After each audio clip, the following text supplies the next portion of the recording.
La verdad que un gusto volver a compartir este espacio en Bienvenido. donde gracias, la tecnología nos une, y particularmente en el campo en donde yo estoy, el tema de data, que recién escuchaba de forma muy interesante el abordaje.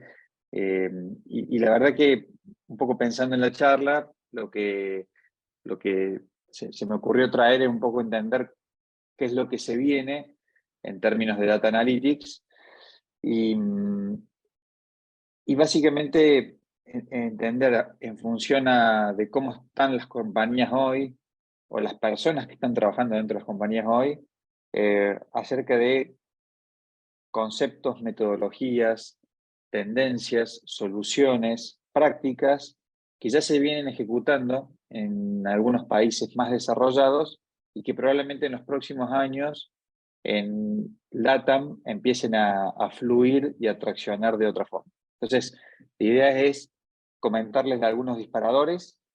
eh, Como decían recién, pueden ir haciendo las preguntas en el chat y al finalizar vamos a dejar ahí un espacio para que puedan preguntar lo que crean conveniente. Bueno, mi foco de trabajo y mi vida profesional siempre ha estado vinculado al mundo de data y analytics. Hace 20 años ya, es mucho. Y la verdad que quienes venimos trabajando en términos de data hemos visto cómo ha ido evolucionando y cada vez más aparecen conceptos nuevos, tendencias. Entonces, la idea es ponerle un marco. Y este marco tiene que ver con aquellos conceptos que si están vinculados a temas técnicos, a temas de arquitectura, si están vinculados a temas de cultura y de cambio organizacional y de mindset de las compañías, o si están vinculados a procesos, es decir, cómo reorganizamos los procesos para que el viaje del dato y convertir el dato en un activo, que es mucho de lo que buscan las compañías hoy por hoy, realmente se pueda hacer realidad. Entonces, bajo esos modelos, generalmente lo que yo recomiendo es buscar estándares que existen hoy disponibles, como para poder basarse en un estándar y a partir de ahí diagnosticar la situación que tiene la compañía, evaluar el nivel de madurez y a partir de ese nivel de madurez poder definir los próximos pasos. Sobre todo porque no se resuelve todo con la compra de tecnología, no se resuelve todo con capacitar a los equipos y no se resuelve todo con reorganizar los procesos. En realidad es una suma y una combinación que tiene que estar en línea de acuerdo a la cultura que tenga la compañía a la hora de usar datos. Estos frameworks pueden ser, nosotros usamos mucho frameworks de Gartner, o frameworks más específicos del mundo de datos, que por ejemplo es TWI, uno de ellos, DAMA, que está más orientado a lo que es Data Governance, y también algunos de compañías o de consultoras como McKinsey, que tratan un poco de mostrar el estado del arte que tiene la compañía a nivel de data para después poder definir una estrategia más sólida con iniciativas más concretas.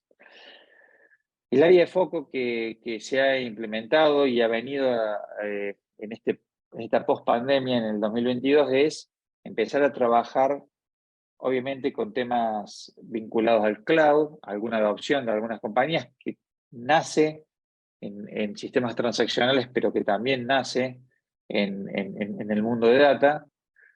El cambio de mindset de las compañías, entendiendo de que la forma de que la compañía pueda adoptar tecnologías nuevas es desarrollar capacidades.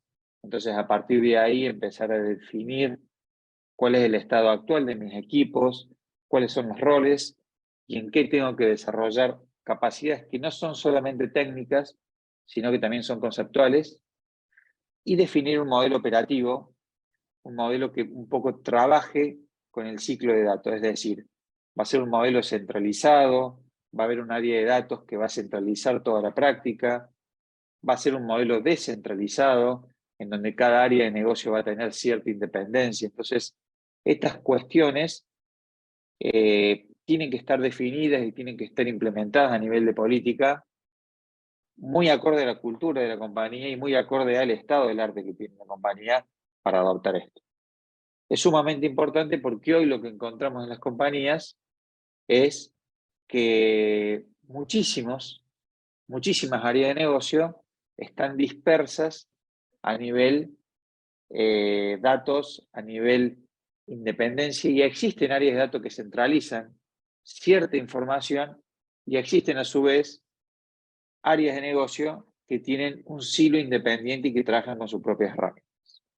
Así que un poco esa es la situación actual y ese es el foco en que se ha ido trabajando en el 2022, tratando de empezar a organizar temas cultura, temas de arquitectura y temas de procesos de viaje del dato.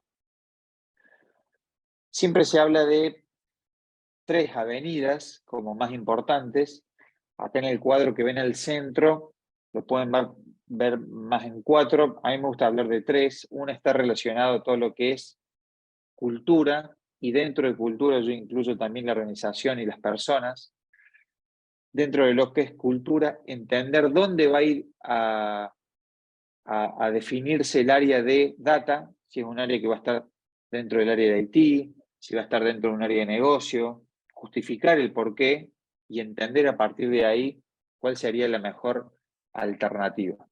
La segunda tiene que ver con procesos y prácticas, es decir, los procesos actuales de las compañías, cómo se hace una reingeniería adoptando esta cultura del dato, la responsabilidad que tienen los colaboradores para documentar, para ser owner, dueño de los datos, para poder definir, para poder democratizar ese dato para que sea consumido por el resto de los colaboradores, y obviamente la arquitectura tecnológica. O sea, nada de esto podría ocurrir si no tengo arquitecturas disponibles, fáciles de usar, para que la gente realmente pueda autogestionarse a la hora de utilizar información. Entonces, en ese modelo estándar es donde se empieza a trabajar y generalmente tienen que estar alineadas la cultura de la organización, los procesos y la tecnología para que después podamos medir el avance en los niveles de madurez que hayamos escogido de acuerdo al estándar que estemos definiendo. Entonces, ahora voy a pasar a contarles en 6, 7 slides tendencias relacionadas a bloques. Estos bloques están vinculados a cuestiones que hablamos anteriormente, pero particularmente qué se está trabajando o cuál es la tendencia de cada uno de ellos. Uno tiene que ver en dónde va a parar el CDO. El CDO, el CDO o el CIO, depende cómo lo hayamos definido, también quizás depende el nivel de cobertura que tiene.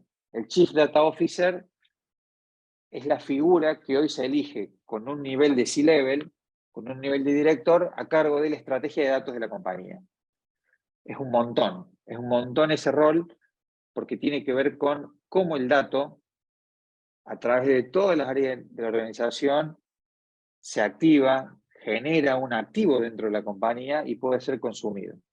Y además, cómo incorporar temas relacionados a información externa, información de mercado, de la competencia y todo lo que ocurre en las redes sociales para empezar a generar información no estructurada que sale del gobierno tradicional de la compañía y de la estructura de los datos de los sistemas internos.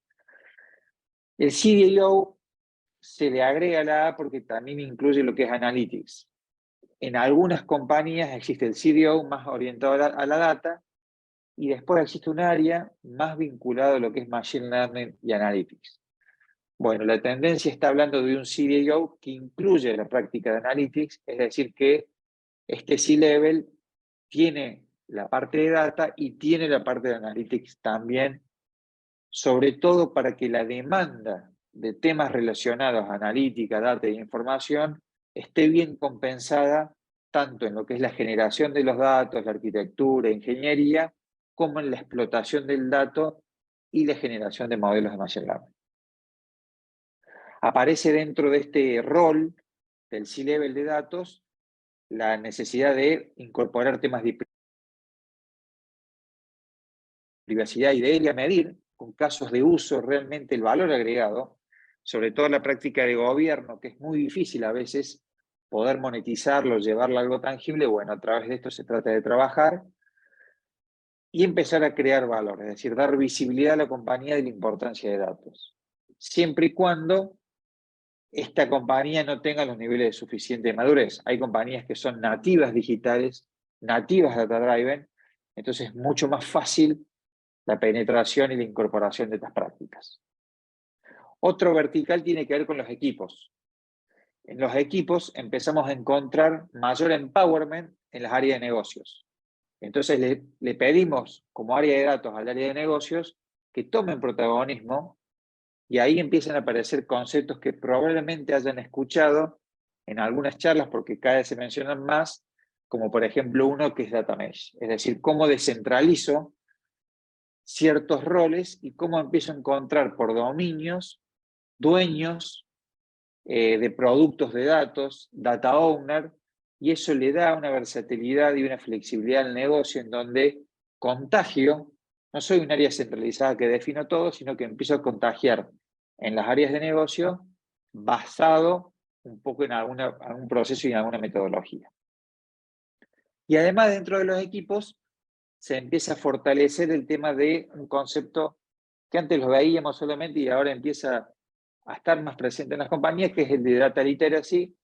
La traducción sería algo así como alfabetización de datos, que tiene que ver con no solamente salir a capacitar a los equipos, sino tener un programa de capacitación, de entrenamiento, de formación, e ir generando productos y activos consumibles por los equipos. Esto es decir, dejar dentro de la compañía contenidos, cápsulas, para que exista también un proceso de autogestión a la hora de poder capacitarse y reducir el costo que representa gente estar capacitando todo el tiempo a los equipos y además equipos que rotan, equipos que se van movilizando.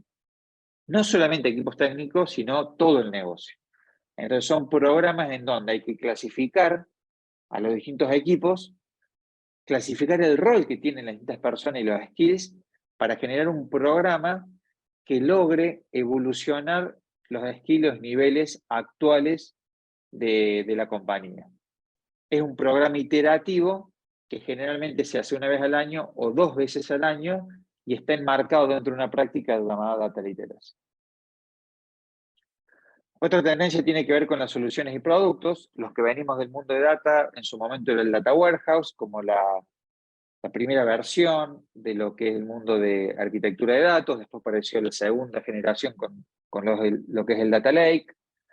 Después un concepto nuevo, que es el Lake House, que es como la compaginación del warehouse y el lake en un solo concepto para tener todo ahí. Y ahora empiezan a aparecer otros conceptos nuevos, como el de Data Fabric y el de Data Mesh. Lo que se busca básicamente es la interoperabilidad y la simplicidad a la hora de consumir la información. Primero, entender que el dato, además de ser un activo, no solamente es utilizado por los consumidores de datos, de tableros y de reportes, sino que hay que tener una mirada más amplia, un cambio de mentalidad, y entender que el dato también puede estar disponible para que lo pueda consumir un desarrollador de software porque lo necesite en su API que está desarrollando. Entonces, el dato puede ir a un consumidor, a un director, a alguien muy operativo real time para que se ejerza una acción, o puede también alimentar alguna instancia de un desarrollo de software. Entonces, esa apertura mental habla de la facilidad que tengo que tener a la hora de centralizar. Entonces, Data Fabric viene un poco a hacernos entender de que tengo que simplificar todo lo que son los orígenes de datos y generar una sola metadata, que sería como esa mirada única para poder rápidamente llegar al consumo, independientemente de quién lo consuma dentro o fuera de la organización, pero tener esa facilidad. Por eso se habla de como que es una solución integral de metadata. Y Data Mesh, en donde viene el concepto del dato como un producto, es cómo descentralizo y cómo genero empowerment en las áreas de negocio a través de metodologías y procesos para que tengan cierta independencia y el time to market sea mucho mejor. El problema que está ocurriendo hoy en las organizaciones y también en la industria es que las áreas más dinámicas, las áreas comerciales y demás, necesitan cierta información que, si tienen que esperar que un área central le disponibilice el dato, lo gobierne y lo genere, el time to market no es suficiente para lo que tienen que hacer. Entonces, este dinamismo requiere de una flexibilidad para que también las áreas de negocios puedan, con sus equipos de trabajo, con conocimientos técnicos y demás, tener esa independencia. Siempre vamos a tener una definición central para optimizar tecnologías, prácticas, políticas, estándares, pero le estamos dando mayor empowerment y mayor autogestión a las áreas que son capaces de hacerlo, que tienen el conocimiento y que son capaces de hacerlo y la necesidad también. Dentro de las tendencias también hablamos de programas y prácticas. Se empiezan a armar centros de excelencia por cada uno de los verticales. Puede haber uno de gobierno, uno de analytics. Mejor que estén dentro de lo que sería este C-Levels, que un poco concentra todo. Y también se empieza a trabajar con la evolución de Machine Learning e inteligencia artificial con decisiones automatizadas. Entonces, la aprobación de una práctica, la aprobación en una compañía de seguro de algún siniestro en forma automática, genera un cambio cultural también. Es decir, este cambio cultural tiene que ver con todos los indicadores que tiene un modelo de Machine Learning que va entrenando y que permite reemplazar un trabajo manual a partir de la automatización. Y la automatización también para generar nuevos clientes, nuevos usuarios, a través de acciones en tiempo real, a partir de comportamientos que tienen estas personas y estos clientes. Entonces, ese es un trabajo que también requiere control, seguimiento y un cambio cultural que hacen las compañías. Se promueve también framework de trabajo para hacer lo que es change management y cambio cultural. Hay muchos disponibles en el mercado. En la vertical de gobierno de datos, entender de que lo que está pasando hoy, sobre todo en Latinoamérica, es pocas herramientas de gobierno de datos y cuando las compañías tienen, están diversificadas y tienen un poco de alguna cosa.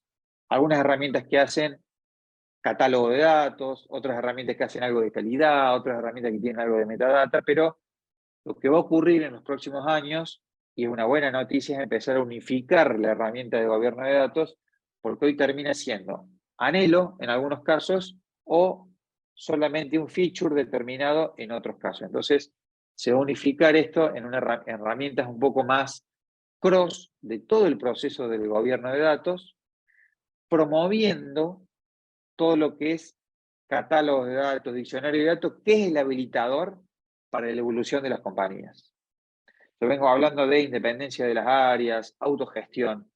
Si no existe un catálogo que de alguna forma ayude y promueva todo lo que es la autogestión, es muy difícil de hacerlo. Entonces, esta visión única de lo que significa el dato, los KPIs, de dónde vienen, quién es el dueño, tiene que estar acompañado con una mirada para que todos podamos entenderla bien. Empieza a aparecer GDPR y también empieza a aparecer en la industria habeas data, GDPR, en donde es el cuidado de los datos, es decir, qué prácticas debo definir, y eso viene avanzando en forma, ya le diría casi exponencial, desde Europa a Estados Unidos, y nos va a llegar en Latinoamérica con ya medidas más firmes acerca de dónde debo guardar el dato, cómo lo debo encriptar, cómo lo debo resguardar, o sea, cuestiones relacionadas al cliente, al paciente, al usuario, bien definidas para ver a nivel técnico y a nivel gobierno de datos qué iniciativas debo tomar. El gobierno también se busca una descentralización desde el punto de vista de ciertas prácticas y ciertos lineamientos puedan ser llevados a cabo en cada una de las áreas de negocio. En términos de inteligencia artificial, digamos, se viene avanzando mucho, sí se busca de que no esté todo centralizado, pero sí la tecnología, las prácticas, y que haya de alguna forma una sinergia. Lo que está ocurriendo hoy es que áreas de inteligencia artificial son silos independientes y el resto no sabe qué se está haciendo y probablemente lo que se está haciendo sirva para otra unidad de negocio, para otra área, para otro equipo. Entonces hoy lo que se está buscando es por lo menos centralizar el conocimiento, centralizar los trabajos que están haciendo a un nivel 1, pero darle la particularidad de poder cada área de negocio que tenga esas capacidades de machine learning y de cientistas de datos, poder en esa unidad de negocio, poder trabajar en forma independiente. Algunos conceptos es que está cambiando un poquito lo que es la inteligencia artificial basada en datos y no tanto en modelos, es decir, cómo hago para entrenar un modelo con mayor cantidad de datos y datos externos para lograr mejores resultados y mejores performances. Esto es desafiar y hacer competir modelos, como también modelos compuestos, donde no solamente utilizo una técnica, sino varias técnicas en paralelo para poder hacerlas competir y para ver cuál me resulte y demás.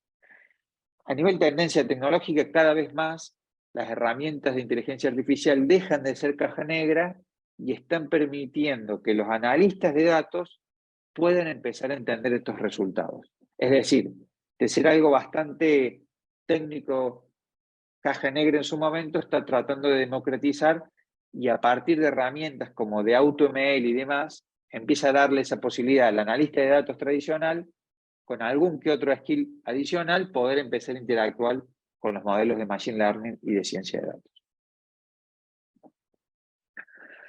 ¿Qué va a pasar con la industria en 3 años? Bueno, es difícil de saber, sobre todo en Latinoamérica, en Argentina, es decir, nos cuesta más entender cómo esto se va a llevar a cabo, pero sí entender de que ya hay un cambio relacionado a cómo hacemos más federado y más descentralizadas ciertas cuestiones a la hora de definir los procesos, cómo empiezo a darle ownership a las áreas de negocio para ciertas entidades críticas, cómo empiezo a trabajar con modelos en tiempo real para automatizar una decisión, que es un paso enorme para quienes estamos acostumbrados, sobre todo en industrias tradicionales, a no hacerlo, hasta lo que es real time, en donde le puede llegar en el canal adecuado al cliente, a la persona, al colaborador, información que le haga falta. La virtualización de los datos, ver todo como una sola cosa y demás, es algo que también se viene mencionando, quizás lleva un poquito más de tiempo, y obviamente conceptos como Customer Data Platform y tener esa idea de la visión 360 de mi cliente, de mi unidad, de mi paciente, de mi usuario, es un tema sumamente importante e interesante que estos conceptos que mencionábamos antes, Data Mesh y Data Factory, potencian al mismo. Metaverso queda como un trabajo más al mediano o largo plazo porque es algo bastante incipiente a nivel tecnológico. Para finalizar y llegar al espacio de preguntas, si el responsable de datos de la compañía ya es un C-Level, en la mayoría de ellas, y se tiende a eso, es importante el tema de cuál es el stack tecnológico que tengo, la visión acerca de la adopción del cloud y entender cómo la compañía va a avanzar de acuerdo a eso. Este modelo organizacional necesario, no solamente el área de datos, sino los dueños de datos y los dueños de productos de datos dispersos en la compañía. Entender el cambio cultural no solamente con entrenamiento, sino como un change real, con un programa formal definido. No olvidarse del gobierno de datos porque es el habilitador de cuestiones relacionadas a privacidad de datos, a GDPR y demás. Además que el gobierno de datos me permite performar mejor los modelos de Machine Learning, los modelos analíticos, es el input necesario para que eso ocurra, que obviamente siempre basarse en estándares de industria, de data, como le mencionaba al inicio, para poder ir midiendo el avance que tiene la compañía en lo que es la adopción de cultura data-driven. Bueno, espero haber llegado a tiempo. Ahí están mis datos, mi mail, para el que quiera hacerme alguna consulta, preguntarme, siempre disponible para colaborar. Y ahora sí, abrimos, si les parece, el espacio a alguna pregunta o algún chat que hayan escrito en el transcurso de la charla. Perfecto, Leandro. Muchísimas gracias. Ahí, como mencionó Alicia al principio, sea todo muy claro. Pero bueno, tenemos una pregunta de Adriana. En principio menciona el self-service, BI, bien. favor, alguna sugerencia de portafolio de software gratuito para implementar gobierno de datos en salud pública? Bueno, es buena la pregunta. En términos de gobierno de datos, yo diría que como recomendación, o sea, hay algunas librerías que son open source, que están o sea, que están disponibles a nivel de gobierno de datos. Mi recomendación siempre es, o sea, evaluar cuál es el stack tecnológico que tiene, en este caso, la salud pública, si está adoptando alguna nube, como puede ser Microsoft, o tiene algo en Google, o tiene algo en AWS, porque por ahí encontramos alguna aplicación que dentro del paraguas de aplicaciones que existen y no significa un costo adicional, y ya podemos hacer algo en términos de gobierno de datos. Las herramientas que existen hoy de gobierno de datos propiamente dichas, open source, después por ahí, si me pasas un correo te paso algunas porque es un listado, requieren todo lo que es bueno, porque es gratis, a veces tiene un costo, ¿no? Requiere conocimiento todavía un poco técnico, sobre todo de Python, para lo que es configuración, administración y demás, lo cual lleva un tiempo. Hay algunas compañías locales, no de salud, que han hecho algún que otro intento. A ver, los resultados son todavía incipientes, pero tienen un equipo dedicado trabajando en Python para poder hacer andar estas herramientas que son free. Después hay una línea media de herramientas que no son muy costosas, que ya están disponibles en el mercado un poco más y que algunas compañías también están empezando a adoptar. Y después están las tradicionales, que son de costos elevados, que no sería el caso que preguntas.